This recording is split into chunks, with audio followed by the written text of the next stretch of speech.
德玛西亚视频站，视频背景音乐、选手主播天赋符文、隐藏分查询，就在王者学堂。还等什么？赶快扫描微信二维码，关注我们微信吧！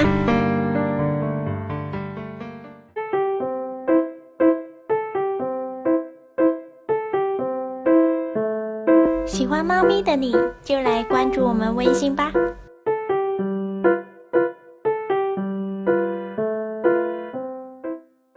That if Chaser gets to be shut down or is an uncomfortable matchup, things might go sour. 100% agree with that, but I'm actually really big on expression. When he does happen to wander into the right play in the right area, he is fundamental to their plays going right.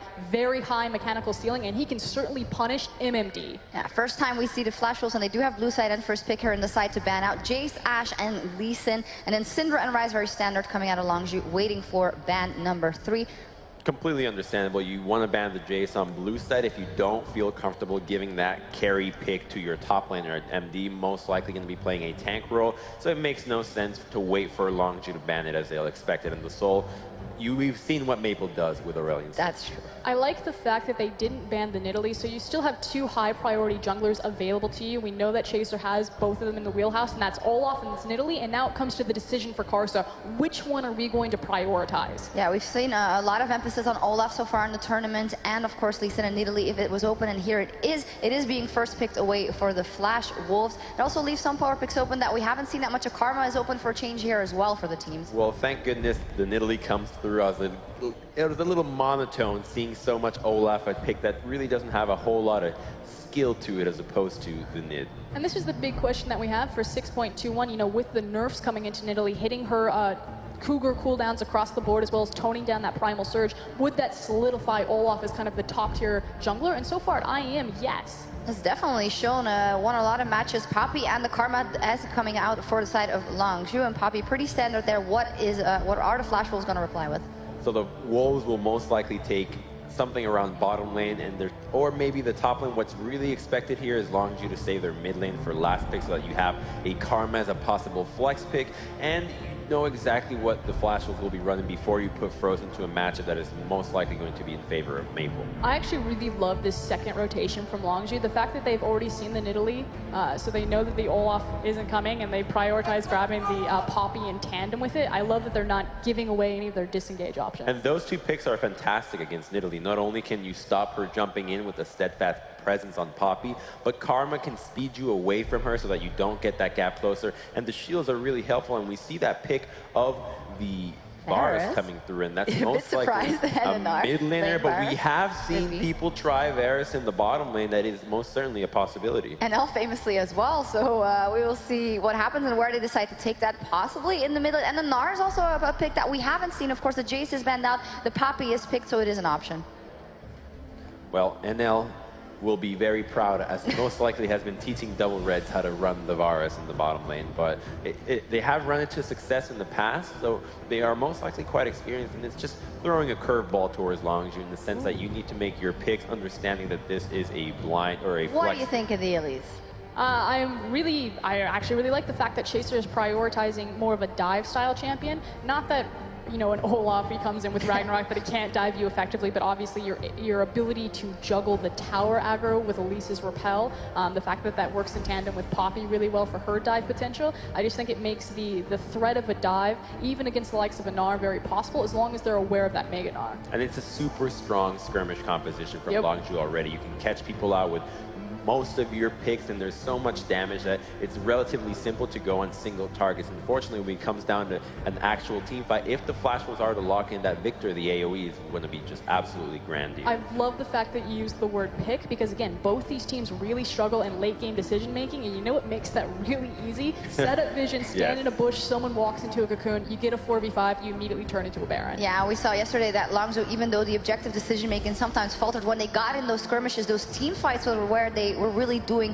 exceptionally well, and we'll see what the Flash Wolves decide to round out the composition with here. Orianna, so it will be a Varus in the bottom lane supported by a Zyra. That is just a ridiculously strong lane in Varus. The amount of poke and CC that you can offer and set up for a gank, especially at level 6, the power spike from just massive AoE CC will be something that Longzhu has to absolutely respect. The really cool thing about Varus and Zyra is that they're not only a shoving lane, but like once they have you underneath the tower, because if you think about someone like Sivir, who's also identified as a shoving lane, she just pushes you in, but once you're under the tower, she really can't poke at you. Varus can 100% punish you. Yeah. That's nasty, actually, thinking about being under the tower. Disgusting. Then you have plants, you have arrows, and you have the fields that you can walk in with the healing reduction. It's really just a lot of pressure towards the bottom side, as you're mentioning. You expect Nidalee to start a route and just end towards bottom to make sure that they can just constantly have that lane pushed in and punish Longzhu, and we might see them go for that first break into the bottom lane. And I hate using the word poke composition just because it's so overused right now. I'm going to call this a sieging composition because, again, anytime they're in a lane, anytime they're moving forward, Flash Wolves have the advantage, which means that Longzhu have to be so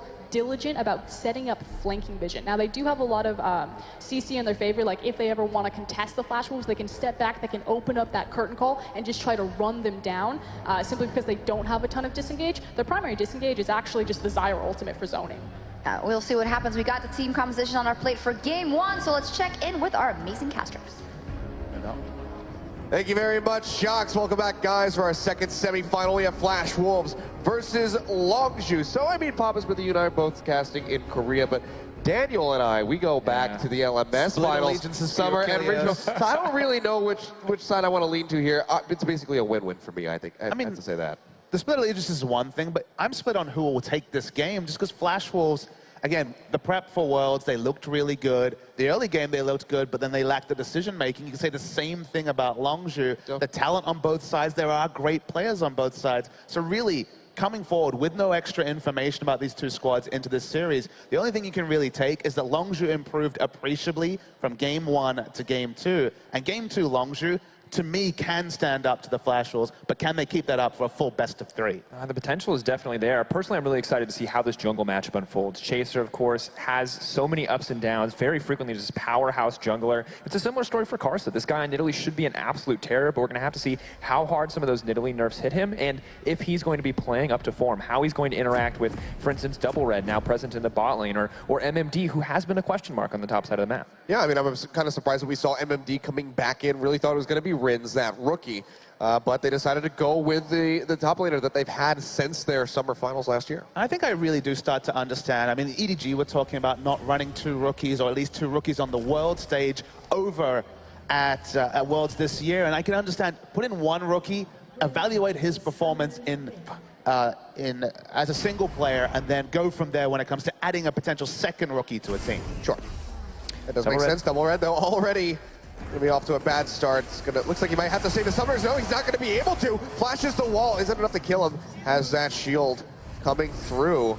And that's going to be a really rough start for the Flash Wolves. Double Red already both summoners down. And absolutely not how you want to start that lane. Varus can be such a powerhouse if he gets the early shove on, has the line wave clear, has the ability to get the fast level 2 against Karma, who is also incredibly frustrating to play against in the early lane. But Longzhu now set up to take complete control, and Fury, you know, a much more experienced AD carry, should be able to punish Double Red pretty easily. Just felt like Flash Wolves wasn't watching INTZ yesterday when they were caught out in the same level 1. We've seen so many big arms race to get vision around the second brush, around bot lane. Double Red, of course, he's the one player most likely to be a little bit unfamiliar with these level 1 setups, but he pays a heavy price. Both summoners down, and we're not in a meta where you can lane swap and those early summoners are irrelevant because you're just going for the predictable turret take. 2v2 with no summoners on your AD carry, you are super exploitable. And Maple had to take the command Protect as his first spell, so that's actually pretty standard. Allows the auto attack trades in lane, so that's not the cost, but double summoners on AD carry, enough said. Just saying, you might want to be able to move your ball around a little bit, but can't do that until he hits that level 2. But he'll get that one quickly. Maple definitely not the worry for the Flash Wolves moving into this one. We can see the Gromp taken by Fury and Pure, and they'll just move right back down here. So Double Red, we'll see how he holds on from here on out. This is actually really interesting. Usually when you take the Gromp and the enemy isn't able to take a camp, the enemy might be able to zone or attempt to have the first track in lane, but because there's no summoners on Double Red, they instantly, despite having a health lead, have to move back because they just aren't able to take an extended trade against Flash and Heal on Fury. Yeah. Definitely something that they have to respect, but one of the few nice things about this is that Zyra does still provide enough zone pressure that, I mean, they are comfortably able to push up while the enemy team is doing Gromp, and you can't just get all in immediately. Of course, Sword and Double Red do get level 2 first in the end, however, so that's going to be very nice for them moving forward, but Pure finally catching up as well means that this lane phase is probably going to be relatively even, but the big concern here is when Chaser makes his presence known, it's going to be very easy to take Double Red out of the equation. They've gone red into the Raptors, and now just walking over, trying to go for a very early gank. We should see that soon. Slight pause here. At the moment, everybody just pretty much across the board is going to be even on CS, still pretty early in. MMD inching out slightly on over top of that Poppy, as you would expect with the Gnar. The Nidalee priority has been, much lower at this tournament than even in the Kesper Cup, but obviously on the Worlds patch, there was that latest round of nerfs that made her a little bit weaker, but Karsa, good denial pick to take it away from Chaser, and just keeping tabs on Karsa, whose potential has been unlocked in the past, but we're waiting for him to see one of those vintage Karsa carry performances from the jungle, maybe on this Nidalee. Oh. And it's very telling that both junglers have set up their pathing to allow them to end up on the bottom side of the map, clearly ready for any potential counter ganks, or maybe just looking for a full clear that sets them up to return to the top side.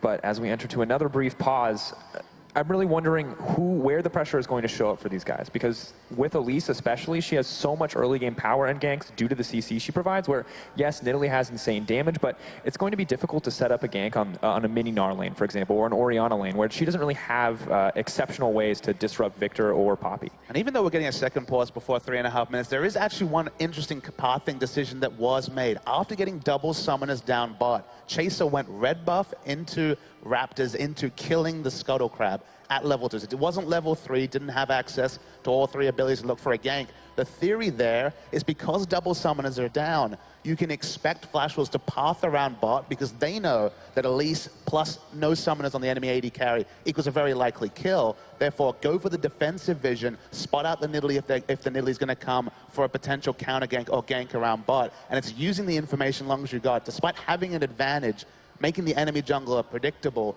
is really good for them. So it's just interesting to see adaptations in pathing. You almost never see a jungler not go for 3 camps and then reassess, but that was what was done by Chaser here, just to cement the summoner spell advantage they have in bot lane. And I like it because it's an alternative to forcing that gank, right? Because when you look at the potential damage output from a Varus, a Zyra, and a Nidalee, risking a 3v3 engage even with summoners down is, I mean, it's very high risk, low reward in the early game, right? You're very likely to trade kills back and forth. If it's a 1-for-2 or a 1-for-1, it doesn't really matter. You're spending so much of your pressure in your early game, and you're letting the rest of the lanes run free and just continue forward, which I'm not really a big fan of. So I like this. I think he set himself up potentially to go to the top side of the map, and from what we've seen, Expression can be very strong overall if you can get him a lead and can balance out what should be a Gnar favored matchup. So, Papa. We're just sitting here waiting for a bit more information, but the other interesting thing here in the draft is the Varus that was picked very early here. A potential mid laner. We've seen much more of it in the mid lane, but the reason why we see it is that Ashe was banned and they didn't go for an early draft in the Jhin. So taking Varus as an early rotation, it's an AD carry with line wave. You can lane very safely against the Jhin, can just kind of passively go even in lane, and that was basically what Flash was looking there. They weren't looking to dominate lane, they just expected the Jhin pick from Fury and went thusly. Yeah, well, in the meantime, since we have this pause, we're going to go ahead and actually take a look at a little bit of a replay package that we have of Longzhu from yesterday, so we'll get a little bit of a refresher course on their performance. So let's go ahead and take a dive into that one. So you can see, of course, against the Chiefs, Spook's just getting caught out by Frozen on that Victor, as always. It was a really long topsy-turvy series here. Game 1, of course, was the one that a lot of people will remember. Chiefs had a lot of chances to come up. Longzhu were good at collapsing. Their target selection in fights, Chase are trying so hard to get those insect kicks onto Orianna. Finally found one very late in the game, but honestly it was impressive that an OPL team was very close to beating a Korean team, even if it was the OPL champion versus an 8th placed Korean team in Longzhu. And, I mean, super shaky at certain points, but I really liked a lot of the ways that they executed in these team fights. Definitely saw some solid performances across the board. And for the Chiefs, of course, it was a really sad story, but they made some solid moves of their own. My big concern is looking at Fury. You know, a lot of mispositioning in some of these fights, and he's not always the center of the attention of the team, but I really like it when he does pick up more of a carry role. He's a very strong player in the mechanical sense, and I like it when they build team comps around him. Of course, not quite as likely in the current meta, given how popular the Jhin and the Ashe are, much more supportive picks, but it's interesting to see how they perform around him moving forward. And I was mostly, as a LCK caster, focused on what Chaser did to change this team that had struggled so much in the late game.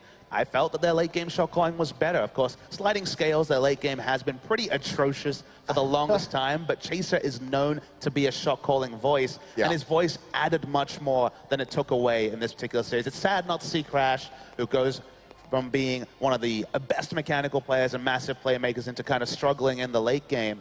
But Chaser so far, pass marks for me back on Longzhu. Yeah, still just a little interesting to see that Chaser can come back in and have relative success. I mean, clearly his shot calling voice was definitely needed while they were in the Kespa Cup. Didn't work out so much for them in that regard, but so far so good for them. That game one, a bit rough, but by game two they really did nail it down.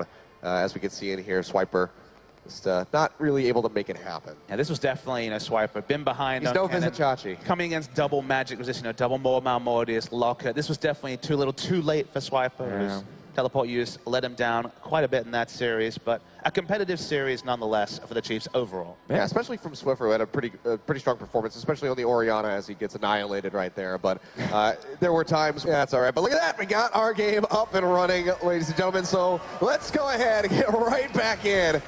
4 minutes about to be on the clock. Double red flash nearly coming up. Okay, so the thing that I'm really interested about moving forward is going to be the Varus pick, although I may have to be more interested. Oh, Sword Art. It's going to take a hefty chunk of damage there. All right, focusing back in on Varus, one of the big things about it is Jhin has such a smooth build path in this patch. Such a nice, easy path to build through. Varus is not quite the case. He can go for a Youmuu's, he can follow a similar path, but he's very, very mana reliant. And so if you go for the tier, similar to Ezreal, you're innately setting yourself up to fall behind. While Varus does have insanely high base damages to balance that out to a certain degree, Jhin just feels like a better pick moving into the mid game. And with Double Red already set up not to take control of this lane with that early summoner spell usage, it just feels like this pick it is set up to be underwhelming. Now, of course, it's not a pick we see a lot of. There's a lot of creative potential here, something that Longzhu may not be ready for, but I do not like the Varus pick into the Jhin. Jhin just feels like the superior version. But wait, what do you take against Jhin is kind of the question. They probably would have had to first pick Jhin, so they didn't really have the flexibility. See Elise here, Chaser. Yeah, Mabel in a bad spot. Gonna actually be running forward, trying to juke out the potential Cocoon coming out. It looks like he's gonna flash the wall. Chaser is going to pursue, but Karsa's here to back him up. So a little over-aggressive by Chaser, and suddenly not going to have that flash. So it's good on Karsa to be there to support his mid laner. Yeah, the synergy between Chaser and Frozen certainly wasn't on point there. The follow flash from Chaser, no interest from Frozen to either Ghost or look for anything. Ghost has that lower cooldown. If there was any aggressive mindset from Frozen, we would have seen the fight initiated with a Victor Ghost, but didn't go for it and ends up just kind of being a waste of a summoner there from Chaser. Oh boy, now Expansion. He's in a bad spot. Karsa coming up here. They get the stun. Gets the stun into the wall. Expansion just trying to kite around, but I think he's going to go down for this first blood. Running down the river, but Frozen is not there to support him, and there it is. Karsa on the Nidalee, netting the first blood for the Flash Wolves. Excellent start for the Flash Wolves. They already had the winning top lane matchup, and now it's going to be even easier with that assist and with the control in the lane. Karsa additionally getting a lead on this Nidalee. Yes, there were nerfs to the champion. It does not matter, though. If she gets ahead, she is still as much of a terror as she has been in the past. So excellent starting plays coming in here, and Chaser getting over aggressive, but it's Karsa who's the patient one, and with a successful gank on the top side. And when there's so much similarity in terms of playstyle between the two teams, the jungler that gets ahead early can certainly snowball matchups, and Chaser, having lost the flash, makes it a lot difficult for him to match in other lanes. So big early win for the Flash Wolves, but certainly not going to call this one early. This is one that really, you have to wait for a couple of inhibitors to go down to really be able to anoint or even pencil in a potential winner. Absolutely. Even then, who knows? But looking at the early game decision making, I'm a little disappointed from Longzhu, and especially from Chaser. We can talk about how they weren't on the same page, Chaser and Frozen, but at the end of the day, it was Chaser who overextended with the flash. Already getting both of Orianna's summoners means a flash Cocoon would have been a free kill in the mid lane if he had just been patient and found an opportunity for a return gank. Maybe not 100% guaranteed, but very easy to execute option. Instead, he gets aggressive and he goes for something that is, once again, high risk, low reward overall. Yeah. See Fury trying to land that deadly flourish, not really going to happen. But bottom lane, pretty much just going to be a farm fest as Double Red tries to catch back up. Fury has extended a nice little lead on this Jhin so far. Opted in to go for the Boots of Swiftness very early as opposed to something like the Serrated Dirk, which is very common. So just wants to have that mobility. So you get the freedom to build items like Swiftness Boots first when you're against a Varus. Varus will always go for tier first, needs to stack it up. Mana pool allows Varus to get those high base damages to wave clear, so he's not actually losing anything. And having Boots of Swiftness to be able to outrun specifically Zyra and her suite of initiation, potentially with the Grasping Roots and even the Strangle Thorns, is very important in this laning phase. And coming back to something you mentioned, Sifa, specifically about the Varus into the Jhin, the one thing you can say is that Varus is so safe, can wave clear off the screen, that it's more about safety, because with Ashe off the board, there aren't really many viable picks to take into Jhin, and we have to wonder how big the champion pool is for Double Red, given that he is very recently moving over to AD carry. So comfort and safety are what you crave for the Varus. Oh boy, that's going to be ultimate thrown out there. Gets a lot of damage in on the Pure, almost takes him out, but now the curtain call from Fury. This is the first two, finds a third and a fourth, but Double Red's still quite healthy, and Chaser isn't going to be able to get much done, so it looks like they will be able to back off, and they get the heal out of the AD carry of Longzhu. He actually healed very early. That's why it looked like there was no damage whatsoever coming out from the last Fury shot. So once again, a summoner down. Has flashed now, though, so... Yeah.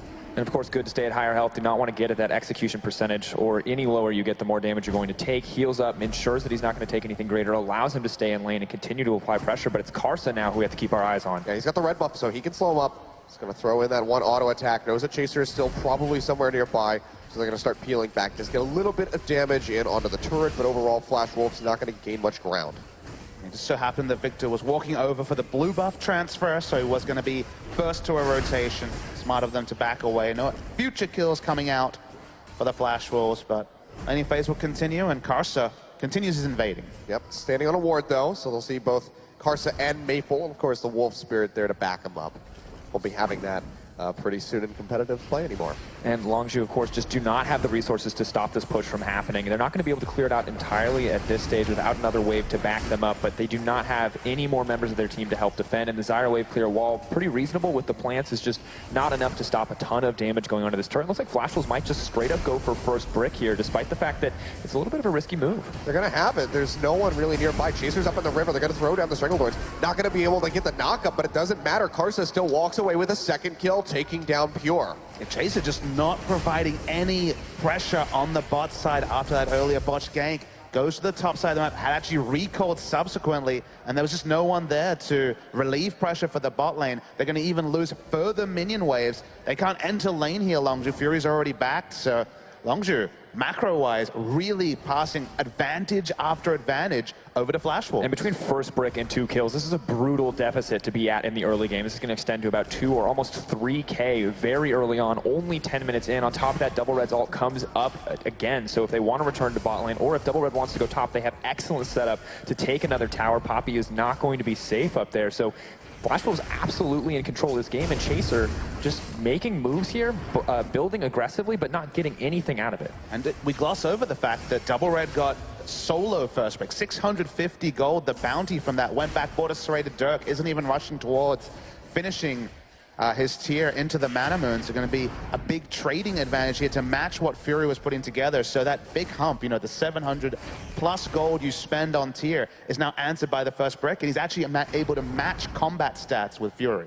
Yeah, I mean, all said and done, getting that assist in, plus that first brick, he's going to be up about 400 gold. So he's going to be in a pretty comfortable spot, despite being in that CS disadvantage still. So good turnaround from Flash Wolves, getting those 2 kills on the board. Now they're up 2,000 gold just 11 minutes into this game. Interesting here too, because with the pressure on the bottom side, Flash Wolves had the opportunity to rotate their bot lane to the top side, force a turret, and accelerate the pace of the game, but they resend their bottom lane down. They look to contest here, and it looks like they are very content extending this laning phase, maybe looking to keep control of the Mountain Drake, but overall, maybe a less aggressive decision from this team, and one that could potentially be very beneficial, because Gnar having no problem against the Poppy, and the laning phase extending, very good for the Orianna, who really wants to hit some of those late game item breakpoints. But it does feel like Orianna is kind of on a different page to the rest of the team. Consider the rest of the lineup is much more suited to the siege, to the poke war. Orianna can provide some utility in terms of speed up and shields for safety to go for that poke, but Flash Wolves' objectives is to take down the outer ring of turrets as early as possible and start prepping vision for Drakes, for the Barons. So Flash Wolves want to keep their foot on the accelerator. And oh boy, straight into the transformation. The stun not going to hit from the wall, but MMD does get a lot of damage down onto Expression. and he burns the flash. So that's still going to be a nice pickup for him. Chaser arriving yet again just a little bit too late to try to turn that fight around. And I really like that. Karsa, of course, there to back him up. Poppy spots Karsa out, knows that he cannot turn to fight the Gnar, that he cannot turn to make that a more even trade, and just has to take the brunt of all of that damage. Will most likely have to burn the TP here onto the top side of the map, or he can save it and give up so much life on the tower. But either way, Flash Wolves, clear advantage there on that top play. A pathing advantage for Karsa. He's been first to every lane. Chaser's been second. Hasn't been able to get anything done, and Nidalee does, of course, have this speed, the ability to pounce between camps, always has an innate advantage there, but it's been pathing and also the champion pick that has allowed Karsa to open up a big lead over his opposite number in what was one of the featured matchups in this game. Absolutely, and of course the big question mark was, why are we not seeing the Olaf priority? Why are we seeing the Nidalee priority? Of course, Karsa, an insane Nidalee player, a similar story for Chaser, but given the current state of the meta, given the past games that we've seen, we expect Olaf to be higher priority, but we're seeing now why Nidalee can be such a strong powerhouse, because once again, she gets a lead similar to Olaf, can just start to take over a game. To me, the Elise is taken here because if you ever get a lead in the early game in any of these lanes, there's set up CC to allow potential kills. You know, both Poppy, Jhin, and even in the mid lane with the Victor, it feels like the 2v2 skirmish can be powerful. Speaking of 2v2, it's going to be a bit more than that here. Yeah, that's going to be the current call coming out to get a lot of shots in on the double red, trying to slow him up. Fourth shot connects, as does the Cocoon, and that is one dead Varus. Expression charging in to get the killing blow, and Longzhu finally put one on the board. And right as you mentioned it, Papa Smithy, the chain CC comes in perfect onto double red to make sure they get that kill. Not even an opportunity to flash there before, it would have just been death anyway. And this is the same thing that Expression was doing yesterday. Consider MMD teleport to the top lane as Chaser and Karsa. Yeah, he's going to go in, takes a lot of damage. The root coming through. Mantra Q as well to chunk out the Nidalee. They're going to have to back off. And this is something I never thought I would say, but Expression has been the best teleport user at this tournament, known for playing in his own lane, known for being a split pusher. He has come to this tournament and frequently he has seen an enemy top laner teleport back to top lane just to, you know, buy items and continue laning, and Expression is sacked lane, gone somewhere else on the map, and made things happen. And it's great to see his map rotational play actually start to take his play to the next level. And while that was a solid pickup, it does continue to extend the lead that MMD has built for himself on the top side, 132 to 107. The Frozen Mallet coming in as well, so it only gets harder for Expression to be comfortable in this laning phase. But if he can keep making these teleport plays, there's pretty big opportunity for Longzhu to come back. If they can force the team fight, if they can chain that CC and start a fight with a man advantage, it could be very good for them, especially as Victor starts to complete his Hex Core upgrades and we start to look towards what I assume will be a Rylai's next. You can see MMD going to be building up that Gnar bar, has the ultimate up yet again, and Karsa is waiting in the wings. Hopping forward. Nice interruption, though. Charging up the Poppycopter. Will he be able to hit him? Nope. He's going to go wide. Now they go straight hit underneath the turret. Starstun into the wall. Expression pushes him back out away from the tower, actually doing him a favor before he dies. And that's just going to be the third kill picked up for the Flash Wolves. All of us waiting with bated breath, expecting at least one of those skill shots to miss, for Poppy to walk away to safety, but everything connects for the Flash Wolves. Make sure that they're going to grab not only the kill, but the topside tower. 4K gold lead at 15 minutes, and as excited as we want to be about this, this is what we said at the start of the game. Can they close? Can they continue to extend this gold lead? Will it be clean? Or are we going to see Flash Wolves get a nice gold lead, look nice and pretty in the mid-game, and then just fall apart when it comes to making those critical decisions? Yeah, and I mean, if Papa, if your prediction is correct, then Flash Wolves might just be walking away with this series. Whether or not it's in 2 games or 3, I don't know, but the Flash Wolves are looking quite strong, and honestly, Double Red got killed at the bottom. Longzhu had to commit a lot to pick up that kill. Doesn't seem like he's going to be much of a liability for the squad so far. The composition is coming together for Flash Wolves. Next part of the puzzle is to take that mid outer turret, have all 3 down, and then really start to monopolize some of these objectives like the Drakes. No one has visited the Drake yet at 16 minutes. But now Longzhu able to keep control of the game, but the pace will really change if they can find a way to brute force Victor's turret. And that one's going to be a bit tough. Yeah, definitely not. One of the perks, of course, of picking Victor is that even if the early game does go poorly, as long as your Victor is not in a massive deficit, he's always going to be that wave clear bot, that secondary option, just to stall the game as they move forward. But when we look at the late game, I feel like Jhin is going to outscale the Varus. Gnar, of course, a very big threat to tanks as we move further in the game, but Victor, Jhin, such a strong core. On the side of Flash Wolves, Much more suited to that siege than the 5v5 team fight. Oh boy, I have this one coming through again. MMD gets the transformation, hits him with a wallop, pushes him back, and might just find the solo kill. MMD has to be careful though, he's fighting in the minion wave, but here comes Maple zipping his way up from mid. Flash away by Expression, tries to get the stun, actually is able to get it. Nicely done by Expression to turn that one around, but Maple gets the killing blow. But this will be a big win. Look in the bot side. Finally, the wave has crashed at bot, and they're going to get a turret for this here, Longzhu. So because they had to commit 2 members and only go 1-for-1, big win for Longzhu across the map. Exactly where they wanted to be, starting to make moves to come back. And of course, with the bot lane tower going down, the gold lead's going to continue to shrink. And this gold lead, while very sizable for this stage of the game, if they can keep on this pace, it's not going to be a big deal. And Double Red maybe biting off a little more than he can chew. Yeah, throwing out the ultimate, not going to connect on the Frozen. Takes a good burst of damage from that Chaos Storm, but overall, he's going to be all right. Retreats back to the mid lane. And while I like what Flash Wolves is doing, consider that they're doing this in a risky fashion. They're not really pushing up at a lot of walls. They do have a nice pink wall down. I do tell a lie. They have actually done some pretty good job of making this push safe. But Longzhu are just staying at the bottom. It will be a bit of an overstay though if they try to go for this turret. Yeah, Chaser taking a couple turret shots. MMD going to get that speed up from the Hyper. Cocoon not going to land, but it doesn't matter. They're just going to let Chaser walk out with his life, but they got his flash. And it's really big that they don't take down this inner turret because it's not realistic to actually path back to such a advanced part of Flash Wolves' bot lane in the next 3 or 4 minutes. That's a lot of standing gold they could have picked up. That's going to be very hard for them to actually take for at least the next 10 minutes of the game. And I really like that play coming out in the end. I wish Longzhu had been able to get that bottom tier tower because getting the bottom tier, setting up that pressure on the bottom side makes it much easier to control vision around the Baron pit. Of course, it's only 18 minutes, but as we approach the 20-minute mark, especially if one of these teams wants to get a Mountain Drake, and especially with the Zyra present on one team, you do have to respect the potential for early Baron takes. And without that tier falling, it just feels like Longzhu, it looks so good for them to start, but once again, the trade works against them. Well, looks like we have another pause coming out. We'll see what the issue is, try to get into the game. And here we go. So 19 minutes on the clock. Flash Wolves currently in the lead, about 4,000 gold. And of course, Maple and Sword are just hovering in the mid lane. 100% kill participation for Expression as well, 75% death participation. So definitely a polarizing player, making things happen.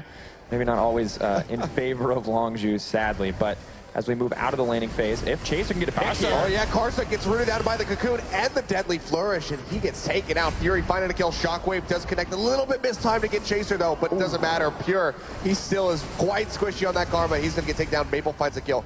Nice flash over into the Dragon Pit, but it's kind of just delaying his own death. Flash forward by Fury, really wants to get the killing blow, but Frozen's gonna take it anyway. Maple pretty much dead to rights at that point. And Longzhu say, oh look, a Mountain Drake. And solid playmaking from Longzhu, aggressive there. They get the man advantage, they continue to take the fight. Maple already does an insane amount of damage, but it's simply not enough. Takes the risky flash, the fight turns against him. The Mountain Drake drops, but meanwhile, Gnar is on the top side. Double Red is in the mid lane, and while they did get the Dragon, they may lose more in exchange. Yeah, I mean, their tier 2 is gone. It actually got a little bit of damage onto the inhibitor tower, which will regen, but MMD didn't find a path into the fight. Expression didn't have to use his teleport, wasn't involved either. But it's a slight win from Longzhu. You can see what this comp can do when it's operating under good conditions. The long-range engage of the Cocoon into the Deadly Flourish was enough to pick up a couple kills there for Longzhu, and that is also the turret, inner turret down bot, crashing down as well. Yeah, I mean, that's the thing. There's really good CC chaining that you can put down there. You have the Cocoon, you have the stun from the Poppy, the Gravity Field, as well as the Deadly Flourish, and then the Tether from the Karma. So there's a lot that Longzhu can use, and you saw it right there in practice, just picking off Karsa, and then Maple was pretty much a surefire pickup as well right after that.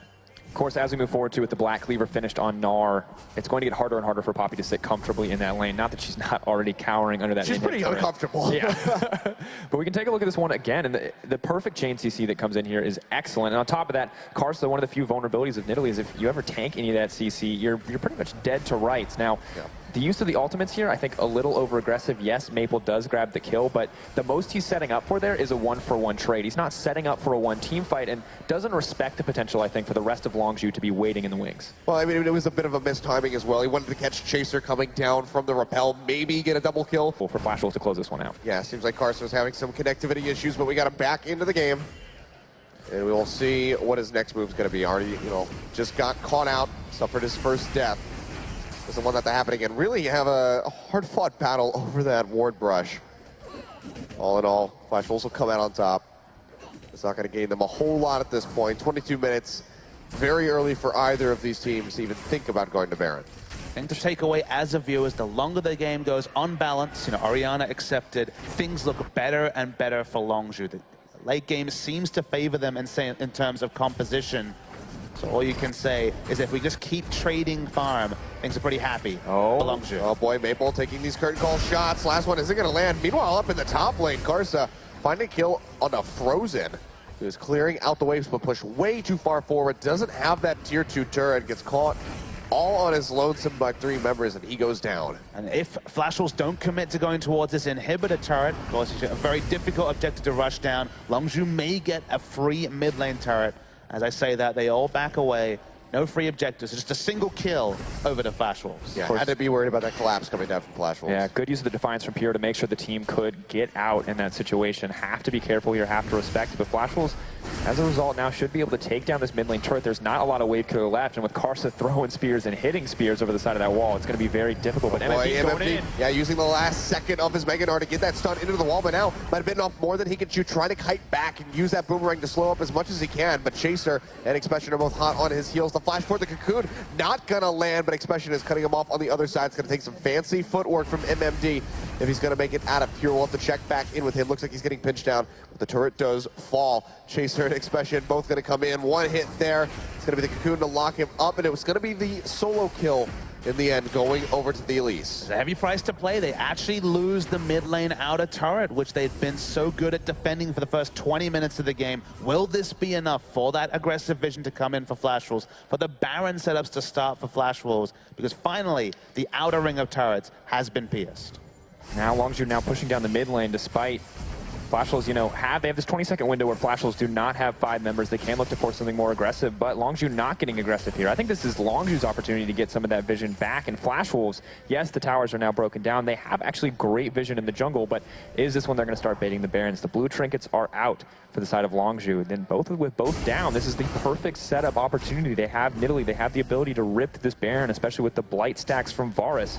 But I don't know if they're going to take it here. I do like the Longzhu read the situation quite well. And the reason why I can say that, they went back and every single member bought a pink ward to help in the battle to actually get permanent vision around the Baron. When you have outer turrets around, your minions will go further up in the lane to provide vision. Chaser walking right back into that spear, but now they can turn this one around yet again. Karsa is going to go down, doesn't get the kill onto the Elise, makes it into that repel in the last second. The Chaos Storm coming down onto Maple. The Gravity Well as well is on the ground, but it doesn't even matter. Expression is able to finish him off in time, and that is going to be 2 massive pickups for Longzhu, and they might finally take out this tier 1 turret. And Karsa the only one to pull the trigger in the end, and now Longzhu should easily be able to push up the mid lane. They may go for 2 towers, they may go for more. They have the opportunity to try to set up for Baron, but Expression wants more. Yeah, and MMD is exhausted, can't make it into that Mega Gnar. Now gets locked up. The Cocoon straight into the gravity field, popped up in the air by the Keeper's Virgin, and he is gonna go down. The 3rd kill for Longzhu in this extended fight, grabbed up by Expression, who has still just been the most consistent one on this team now. 4-3-1 on the Poppy. Now, even though he took a couple of deaths early in the game, he's been able to match CS with a Gnar in a very difficult matchup. He picked up some trade kills, and the benefit of those trade kills is these matching tank items with the Gnar. He's able to now shrug off the damage from the side of Flash Wolves and Expression. He's a wall that for now Flash Wolves haven't found a way through. Yeah, he's 50% of the kills and 50% of the deaths at the moment. Well, a little bit over 50% after you count his assists, but for killing blows, he's got a pretty nice little stat there. But Flash Wolf still going to be in about a 3,000 gold lead. It is shrinking very slightly. Longzhu just need a couple more objectives. If they can transition these kills into more turrets, they will be in a lead. And good positioning to start off that kill. All of Longzhu grouped together, ready to punish any over-aggressive moves as Chaser goes in to drop vision. But Karsa, what are you thinking? You do not have vision on that side of the jungle. They have taken that away from you. You've seen people place wards and kill your wards. You know that Longzhu are present there, and he's so desperate, so hungry for a pick that could guarantee Baron that he's getting stupid. He's making poor calls, and he needs to be more patient here, where Longzhu are going to be right back into this game. Yep. You just have to read that point in the game as Nidalee, where suddenly Cougar form is more of a cost than a benefit. Suddenly you are a squishy mage getting into melee range of a lot of damage on the other side, and that time clearly has come to pass. Terrifying. Made even worse with your 1 second increased cooldowns. Not the heaviest of heaviest hitting of nerfs, but it's got its relevance here and there, but we can see. I would say the melee range is the bigger factor, but if you want to say the 1 second difference It's there, definitely, you know, definitely the all 1 the power second to difference. you. No. But Frozen up top takes out that tier 1 turret, so Longzhu as well, shattering the tier 1 ranks of the towers. Flash Wolves trying to get some damage in onto this tier 2 in the bottom lane. Meanwhile, in mid, Curtain Call being used, looks like just to clear out some minions as Double Red and Sword Art were able to make it out of that range. Victor splitting on the top side. This is, yes, going to probably end in the favor of Flash Wolves, but overall just not a very clean play. Trading objectives, this is essentially meaningless. He's gotten 2 turrets for himself. Given the texture of the game, Longzhu shouldn't be trading objectives. It's not like Victor has Lich Bane that isn't a build that Faker often opts into on the Victor, so very, very strange to see, but I guess not a surprise. We have to remember, this is the 8th place Korean team against a team that has struggled to close out games, at least recently in the Flash Wolves. So some of the macro play, bit of a head scratcher. Yep, well, the Keeper's Verdict not going to hit anybody, and Flash Wolves will net themselves the last tier 2 turrets standing for Longzhu. So they will still maintain that gold lead at about 3,000, but it's not getting any larger as time goes on. So they might just pick up their first dragon here with the Cloud Drake. Longzhu can absolutely try to rush this Baron. There are 2 members on the bottom side. They're taking down Cloud Drake. The second that Cloud Drake drops, they have absolute authority to move into the jungle and to place deeper vision. They may not take the Baron, but they are guaranteed now control of the top side. Well, those pink wards they picked up on that back about 2 minutes ago before they won a skirmish means they've had exclusive vision around the Baron. The moment that's established for more than a couple of seconds, you know Flash Wolves have to come, and within a build, an item build like Chaser has, they have a lot of pick power on the side of Longzhu. And they're going to have a base race. Yeah, with Longzhu just shoving down the top lane, already melting out the turret. Flash Wolves not as quick to the punch. They're going to lose the inhibitor. Flash Wolves, they have to commit. They have to at least get this. But no, actually, they're just going to continue Longzhu. They're just going for the Nexus. Shockwave comes out. Takes a bunch of damage onto Frozen. The turret barely lives. One more hit would have done it. The difference here is Longzhu want to commit to that. They've traded evenly now, but there are members of Flash Wolves to stop the backs. Varus and the Nidalee have the power to keep this rolling. If someone can cancel that TP, they can keep the ball going. Expression Sapie's in the jungle. Looks like he will be able to finish the channel, but Flash Wolves still come out on top because they're able to take out the Nexus turret, and they get the inhibitor down in the shorter lane. Insane that Flash Wolves was able to trade up in that scenario. By the end, the attack speed steroid coming out of the Nidalee was very important. The Varus has plenty of flat damage. Longzhu did not persist, did not take that inhibitor turret when they saw the Orianna recall, and somehow they contrived to lose out on that trade. Longzhu is split. Victor showed on the bottom side. Flash Wolves are going to start the Baron. They're going to make that aggressive call, that risky call. Chaser is up and alive, and this Baron could decide who wins the game. This is going to be really risky by Flash Wolves. Baron not even at 50% HP yet. Expression is almost there. It's dropping lower and lower. The curtain call going to open up a Fury, and Flash Wolves, they have to peel back. Chaser coming over the wall. Throws out the Cocoon. Not going to be able to find a target. They get the ultimate from the Varus in onto Frozen, so that should stop the push by Longzhu. So Flash Wolves get a really risky play. They have to peel back.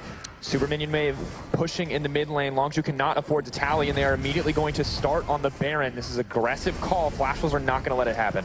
Yeah, Flash Wolves pushing back in, have most of their ultimates up. Expression has to flash away from the Shockwave, doesn't want to get caught off. He has to be there to be the front line for the squad. And now Flash Wolves, after junking out Longzhu, they're going to go right back onto this Baron, but look at the minions pouring into the base. They're going to destroy that low Nexus tower and maybe even more. Yeah, Longzhu are caught between 2 bad decisions. They do not want to back off from the Baron, but they need to wave clear in the mid lane. Oh, Perfect snare from Fury. MMD tried to TP out. He snared him. He made sure he could not get in there and get that backdoor play. Longzhu are playing with fire. They are playing aggressively, but so far they have not lost out. This is a win-win for them. If Flash Wolves goes back to defend the base, the Nexus tower now going down, then Longzhu gets the Baron. Otherwise, they just let the minions destroy it. Flash Wolves have to commit. The Chaos Storm coming down, Sword Art going low, has to flash away. Expansion getting popped up, goes low. The Shockwave not yet available for Maple. They have to try to get the Steel Card. Can he get it? No, he does not. Chaser is able to pick up the Baron, and that's going to be the Nidalee going down. Deadly Flourish not going to find a target for the root. Fury takes a hell of a lot of damage to the face. Just sitting in the back of the pit, has that Baron empowered recall. Looks like he might be able to make it out. And we're actually going to have a pause. League of Legends.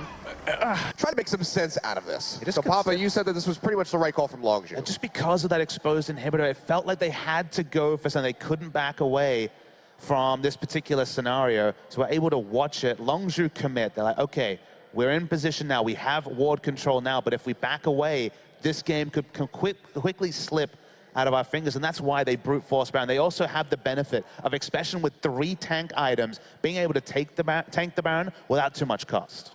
You can see as they move forward here, too, as well. They really look to set up some solid picks, but that right there, maybe you notice on the side of your screen, the use of the Aurea on ultimate on a single pick, very aggressive from Maple.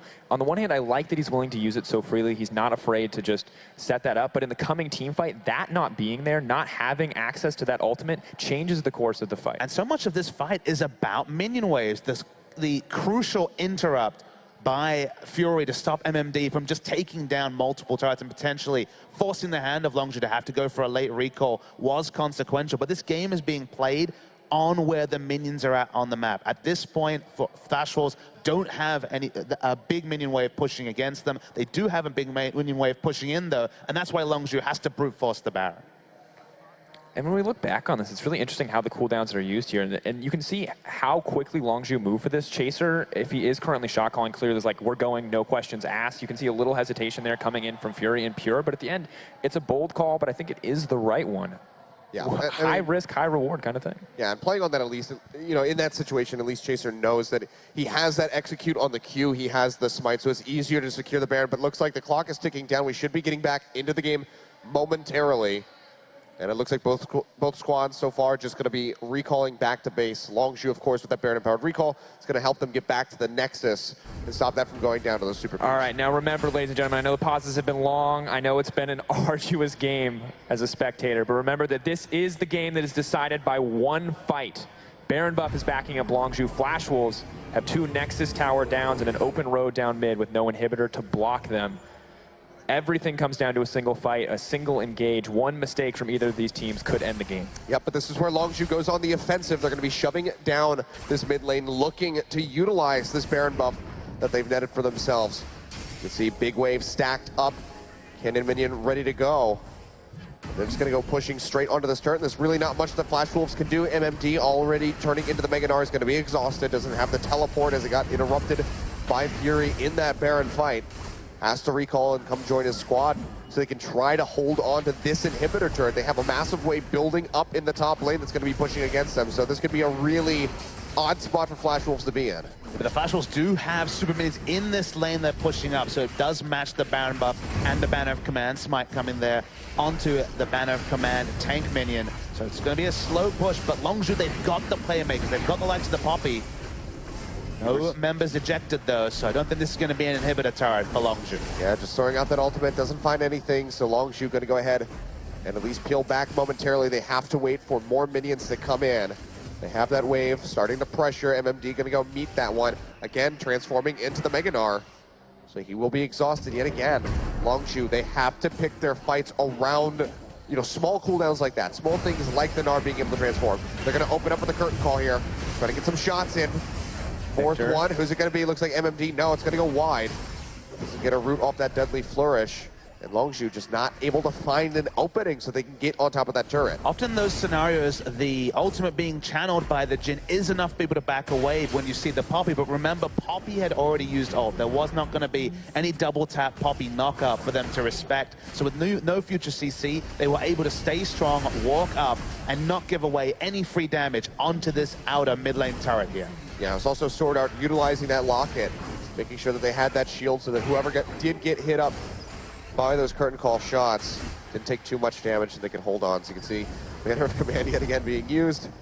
They'll just take that one out, and Longzhu, Baron's going to be expiring soon, so and of course, going to have to peel back. It's a difficult position to be in for Longzhu because they have such a limited window of opportunity here. Not only is it limited due to the Baron buff, not only due to the empowered cannon creep as well, but also Frozen's mana bar had to go back and get blue, was low on mana. The nature of his Victor build is that, yes, he hits like a truck, but he only gets to hit a few times. But now Longzhu, they are going to get a decent consolation prize here, if not another inhibitor. I mean, Longzhu have had the minion waves pushed out for so long, just no way for Flash Wolves to rotate and contest that Infernal, and yeah, 34 minutes in.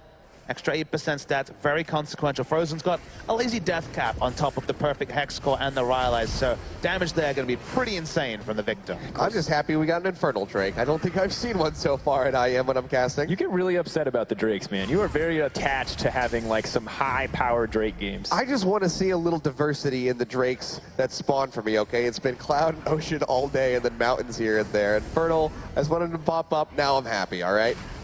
It's the small victories I can take away, Steve. All right, man, we'll give it to you. Moving forward, of course, Papa Smithy, as you mentioned, though, the scary point for Victor, too, is if we step further and further into the game, is that Lich Bane as well, because that is a massive burst of damage. If he could not solo kill anyone at this point, he will certainly be able to, with the Lich Bane, further essentially bonus scaling when you take into account the empowered auto on top of all the other raw damage that Victor brings to the table. So an excellent situation for Longzhu to be in terms of raw power. However, Flash Wolves, once again, they take a fight, they can take it down mid. It's not going to be too hard, especially with MMD having TP up and available. All right, well, both of these inhibitors have respawned. MMD, he's going for the back door. He's going to try to take this one out. All of Longzhu is now in that top wave. They need to hold clearly right here. Yep, Flash Wolves. We'll see if MMD can get it. Expression running his way out. He has the TP. Chaser goes low, but now he's on to Maple. He's going to jump away, get through that gate as best as he can. The curtain call, firing a few more shots in. Karsa takes a little bit of damage, only 426, so not going to do a whole lot. Cocoon lands on the Karsa. He goes low. Gravity Field not going to catch him up, and that's going to be the inhib going down. But MMD, he's finished it. He's going to be going on to the Nexus. He only gets a couple shots in. Expression now running in, has that GA. He's going to try to slow him up, maybe for the rest of Longzhu to catch him, but Expression needs to back off here. The second this becomes Mininar, he can easily get away or chase him down and get a lot of damage. Longzhu are backing off, but Sword Art and the rest of Flash Wolves are in the driver's seat. However, there's nothing for them to take on the backside of that fight. MMD pulled that off without having to teleport himself. That was purely just walking across the map, not much defensive vision down, because of course Longzhu hadn't needed it. They had it pushed up to the base of the Flash Wolves. So MMD, if he's able to repeat, if he's able to TP to a ward around bot, I mean, backdooring a Nexus, that doesn't sound like a thing that could happen, but it's been a crazy game already, Sifa. I'm glad you pointed that out. I thought he had TP'd for sure. I can't believe... He walked his way there. He was clearing out the waves to the bottom side, transformed into Meganor, so he, rejoining his team in top lane wouldn't have netted them that much. So he said, you know what, I'm just going to go ahead and take out at least that in him, maybe get some damage on the Nexus. And, have now the TP advantage. Nara can continue to split push and look to contest a fight. Maple has the blue buff as well, so it's a prime time if they want to make any aggressive moves, as Victor's is now down. Cannot afford to take an extended fight at this stage, although his upfront damage, of course, still insane. And with the Sheen, has a slightly larger mana pool available to him. Always funny to see the pink wards just sitting inside the base so they can make sure they got rid of all of those potential TP wards from MMD. Yeah, not to know for sure, but we know that there are no really deep wards here for Flash Wolves, and specifically for MMD to teleport on. Ping's coming out. Looks like Flash Wolves' first step. They're going to want to clear out these waves. They've assigned Nard to the bottom side. They want to keep Longzhu away from the Baron Pit so they can get the vision, so they can secure that area. Man, the value of smiting a wolf at this point in the game, you can see MMD sniffing out at every opportunity. Is this the way I can go? Is this the way I can go? He can clear out some of those pinks. It will help in the future. Especially looking to match him at every opportunity, and it's GA versus GA, so don't expect too much excitement in this 1v1. No, his only job is to make sure that he can cancel the Gnar TP if necessary. Longzhu now moving up. Flash Wolves descending on the Baron. Has respawned. Looks like Flash Wolves got some decent vision control around the pit. Longzhu still have a few wards here and there, so they'll know whether or not Flash Wolves are doing the Baron. Expression doesn't have the luxury of visiting bot lane very often. Consider he still doesn't have teleport for about 2.5 minutes. So many wards around Baron. Another decisive Baron call may decide the game, and until Expression can be able to match the teleport, Flash Wolves should have considerable map advantages in terms of rotation. And they should, but the biggest issue for me is they only have 2 of the 5 potential pink wards on the map right now. And we praised Longzhu earlier for every single member picking up these pink wards, for placing them down, for securing pink vision. I expected more from Flash Wolves in the vision department. They could have so much more control of the Baron area, of the jungle of Longzhu, but kind of letting it get away from them. And it's a little thing, of course, to talk about just a simple pink ward, but at this stage of the game, it can mean everything if it means knowing where your opponents are going to be. Apple's set up around Baron. The rest of Longzhu, they haven't been spotted by what was a scrying ward. Looking for a cheeky engage. They are spotted now. They're going to continue to push forward. Maybe looking to backdoor this bot lane inhibitor. Yeah, they have this wave down bot. The rest of Flash Wolves now coming in. Not going to be able to really get the fast track onto the turret, so they won't get much damage down. You can see Fury already in the back starting to retreat. Every time, this man is determined. And he's going to go for it, so Flash Wolves, they just have to keep busy. They're actually able to find Frozen. They need to stop him. Expression doesn't have his TP for about another 30 seconds, and MMD is going for it. Fury has channeled the recall. This is the GA to Gnar. He might be. He's going to be able to 1v1. He's got him. He's going back into the Fountain. Gets the shield, manages to make it back in. Is going to pop the curtain call, and MMD going into the Mega Form is not going to be able to finish the Nexus. He has to peel back. It's so critical that Fury didn't go down because he could channel the ult in as he was Chase is down. Yeah, he is gone. Sword Art able to snipe him out with the entangling vines there.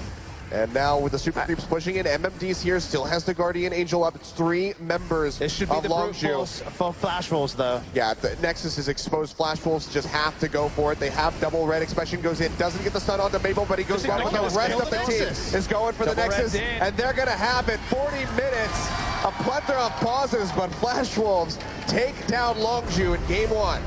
The chaos across the map that was caused by MMD is what won them the game. It was a bold choice not to run their rookie, to stick with MMD, who certainly had an up and down year. But he's caused so much chaos with his 3 attempts to backdoor that Frozen was caught. Suddenly the Victor was dead. We're at the point in the game where that's for a very long time. They sent just Fury to contest a full tank GA double damage item Gnar. It certainly wasn't enough. Bought him a bit of time, but not enough. Chaser caught as well, and what a surreal game is decided in the end, and Flash Wolves will go up 1-0. It was a bit of a confusing one right there for sure. There's a lot of craziness. I mean, the backdoor Gnar, it was kind of all over the place, but hey, that was just game 1. We have potentially 2 more games of that insanity. I pity anyone that has to write a recap of this game. It's definitely like one of those nights where you're like, I think there was a backdoor at some point. I don't really remember what else happened. You just, a bunch of team fights back to back, and then just simultaneous clips of MMD running through the jungle to...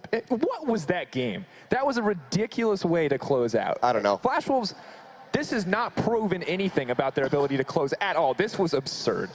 It was. So rather than us sit here, give our guesses and conjecture, we're going to throw it over to our Xfinity analyst desk and see if they can make sense of this amalgamation of a game. So Shocks, take it away.